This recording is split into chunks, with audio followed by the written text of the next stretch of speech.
হিন্দুদের সবচেয়ে বড় উৎসব এবং শিরকের সবচেয়ে বড় আয়োজন আল্লাহর জমিনে।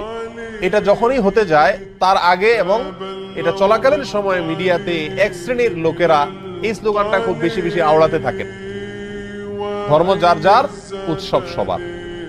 বড় আশ্চর্য লাগে, বিষয়টা যখন ধর্মীয় তাহলে এটার ব্যাখ্যা দিবে তো ধর্মীয় ব্যক্তিবর্গরা, কিন্তু ধর্মীয় বিষয়ে ব্যাখ্যা দিতে আসছেন রাজনীতিকরা, ধর্মীয় বিষয়ে ব্যাখ্যা দিতে আসছেন বুদ্ধিজীবীরা, যাদের ধর্ম সম্পর্কে কোনো ধারণাই নাই।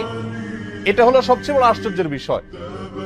একজন মুসলিমের জন্য হিন্দুদের দুর্গাপূজাতে কোনোভাবে অংশগ্রহণ করা জায়েজ কিনা, অনুমোদিত কিনা, এই বিষয়টি তো সিদ্ধান্ত দিবে ধর্ম বিশেষজ্ঞগণ, উলামা একরাম, কারণ বিষয়টা ধর্মীয়। অতএব এটা হলো একটা আশ্চর্যের বিষয়। দ্বিতীয়ত হলো, এই স্লোগানটার মতো অন্তঃসার শূন্য, অযৌক্তিক এবং হাস্যকর আর কোন স্লোগান হতে পারে না। এই স্লোগান যদি যৌক্তিক হতো, এটার যদি অন্তঃসার থাকতো, তাহলে তো এই স্লোগান মুসলমানদের ঈদের সময়, উৎসবের সময়ও আসতো। বলা হতো, হিন্দুদেরকে আহ্বান করা হতো, তোমরাও আসো, দোনো ঈদে অংশগ্রহণ করো।